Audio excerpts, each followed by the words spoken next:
I will be talking about how personality traits and interpersonal skills can work in conjunction with one another to improve teamwork in the library workplace. Now, a quick disclaimer. Personality psychology is really tricky. It seems like there are 1,000,001 tests to measure personality, and a person's personality may always be changing. So please take all of these assertions with a grain of salt. This topic was partially inspired by a YouTube series I watched called Psych of Play that analyzes video games from a psychology lens. So it seems appropriate to sum up this disclaimer with a quote from one of his most popular videos. Between the changing of age, the changing of the culture around us, who we are is ever shifting. Now that that's out of the way, let's get going with the rest of the presentation. Here's a quick rundown of what I'm covering in this presentation. First, I'll run through some key terms and some background information you need to know for this presentation.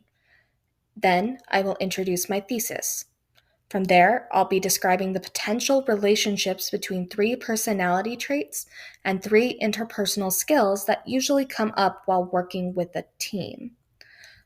Finally, we'll run through how this can apply to a library setting and why it's important to take personality traits into consideration while forming teams as a manager or a supervisor.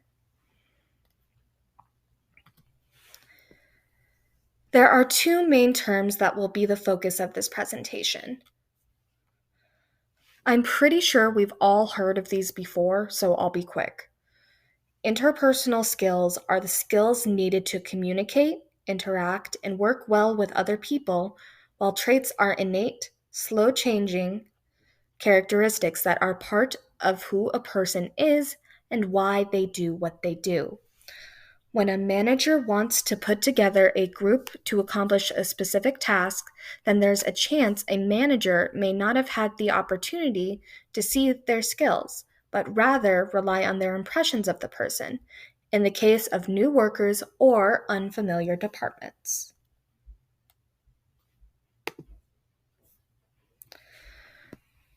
Teamwork in the workplace has become a common phenomena, so much so that researchers agreed that it is highly probable. Usually, the concept of teamwork is displayed in the forms of task forces created to accomplish a specific task or in the form of an interconnected department. According to Barbara Allen in her book, The No-Nonsense Guide to Leadership, Management, and Teamwork, getting to know your team is vital. Getting to know them and their motivations leads to greater chance of teams working together efficiently and positively to accomplish a goal. For the purposes of this assignment, this will be emphasizing teams that are formed to be a specific task force rather than a department, because hiring processes are involved in the formation of departments, and that is something I definitely did not research for this presentation. Cool? Cool. On to the next slide.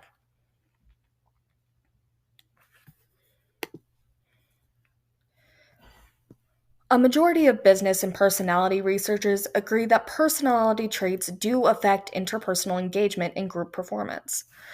Employers know this too. Just look no further than the interview questions that are commonly asked and what behaviors have to be exhibited.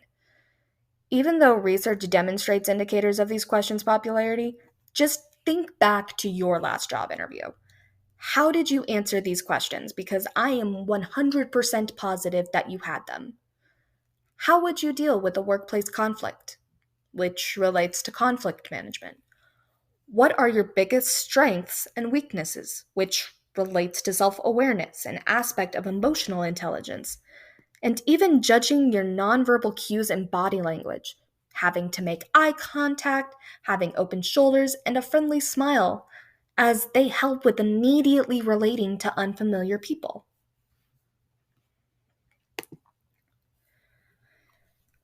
Finally, I want to introduce you to the method of measuring personality for the purposes of this presentation.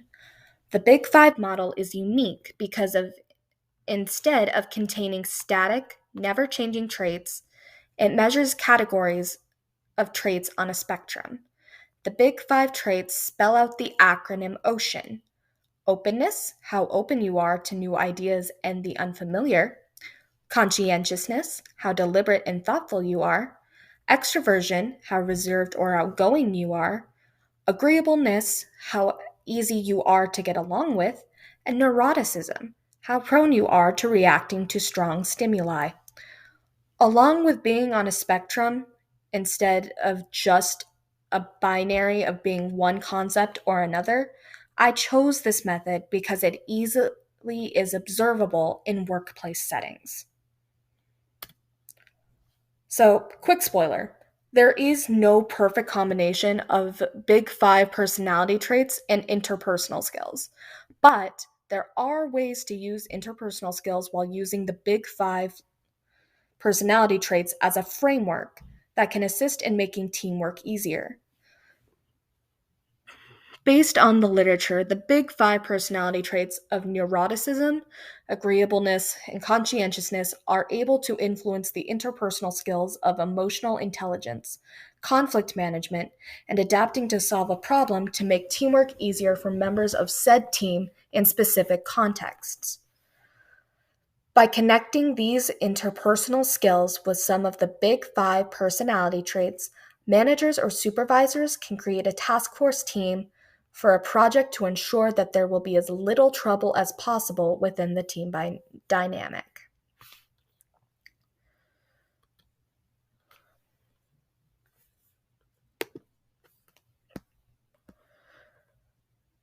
Okay, the first interaction I'm going to discuss with you all is the interaction between the big five trait neuroticism and interpersonal skill emotional intelligence. To recap, neuroticism measures how you experience strong emotions. People on the lower end of the neuroticism spectrum tend to be level headed in stressful situations, but don't show a whole lot of emotional variability, while people on the higher end of the spectrum show more variety in their emotion and are prone to mood swings. So, you can see how this potentially relates to emotional intelligence, which is all about relating to yourself and other people for better understanding and communication with one another. Maybe the conclusion you're drawing right now is that a higher levels of neuroticism is less than ideal for working in teams, because more stress in a stressful situation may not be entirely helpful. Go figure.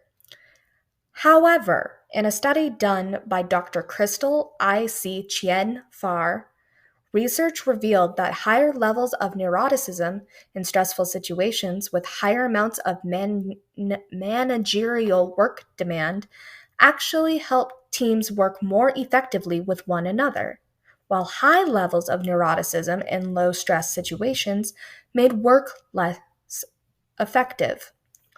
What conclusion can we draw from that? I think that if a worker is on the higher end of the neuroticism spectrum, they have the potential to improve a team's social awareness, a social skill, and improve a team's empathy towards one another, which can help the team work better together in high stress situations.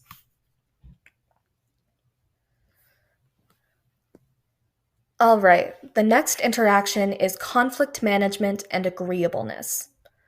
Agreeableness is all about how well a person gets along with other people, with people at the high end of the spectrum demonstrating more trusting, cooperative, friendly behavior than people on the low end who were distrustful, skeptical, and more competitive than cooperative. Naturally, agreeableness goes hand in hand with conflict management, because if someone is friendly and cooperative, then how can conflict arise? It can't, but not because of a conflict being successfully discussed and resolved. Rather, a study done by Delia Virga and her team indicated that agreeableness actually didn't help teams work better together if the team was only to be together for a short amount of time. Based on that reasoning, then perhaps there's such a thing as being too agreeable in certain contexts, leading to conflict avoidance in the interest of being friendly and cooperative in the short term, rather than thinking about the long term impact that conflict may have on the goal or project at hand. I personally do have a problem with this because I am what people call a people pleaser. So, disagreeing with someone who is adamant that they are in the right when I do disagree is a challenge for me. I wonder if it's a challenge for some of you in the class too. Just something to think about as we go on in this presentation.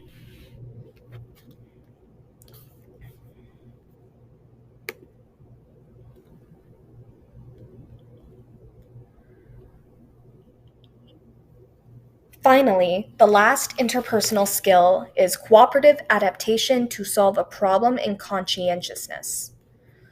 Conscientiousness measures a person's actions in relation to personal goals and how they go about achieving what they want. Low conscientiousness may look like impulsive behavior, thoughtless, and spontaneous decision making, while high conscientiousness may look like logical deliberation and goal directed behaviors. Now, problem solving, obviously, is the process of identifying a problem and finding a solution, which in teams requires collaborative exchange of ideas and perspectives. Now, I couldn't find an example study that says X level of conscientiousness indicates improving team members' ability to solve a problem. But based on what I know of conscientiousness and Mesmer Magnus's team's discussion in their journal article about using knowledge structures to successfully and thoughtfully execute plans to solve a problem or complete a task, that sounds like a lot like characteristics associated with high levels of conscientiousness. However, deliberate planning takes time, and a team that can think on its feet, like making an impulsive decision and adapting quickly, is just as important in problem solving, especially if the problem is time sensitive.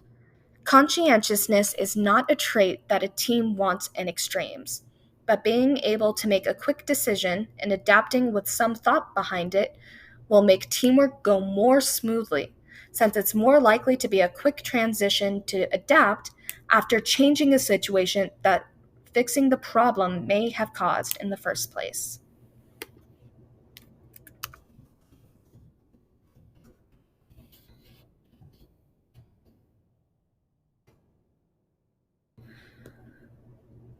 Finally, let's tie it all together and break down how all of this fits into our world of library science. As many of us have learned, either in classes or from personal experience, librarians are having to wear many hats, so to speak, playing different roles, and some of the roles may be played more effectively than others for librarians simply because of who they are as a person. This means that while we personally may not exhibit specific levels of a certain Big Five trait, doesn't mean that we can't try to emulate it for the sake of working effectively in a group. A study J.M. Williamson and his associates conducted actually elaborates upon this point, identifying different types of librarians, reference librarians, metadata and cataloging librarians, technical librarians, etc., and what personality characteristics they exhibit.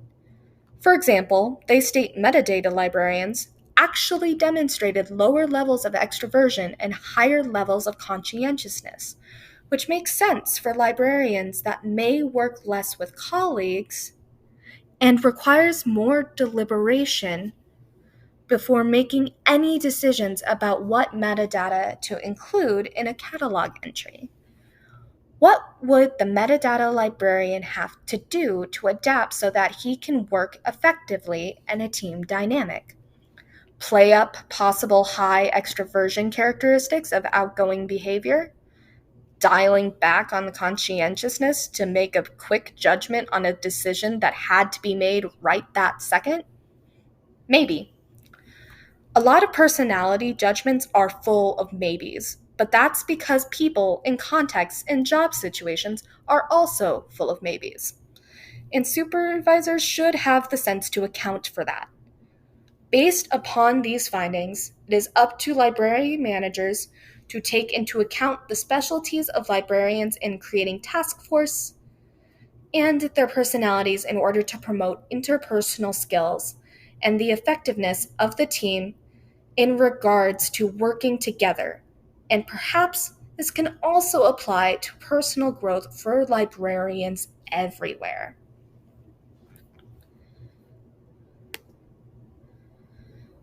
These are my reference pages.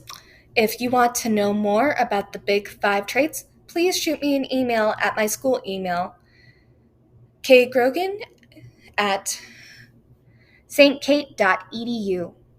Thanks for listening to my presentation, all. See you next time.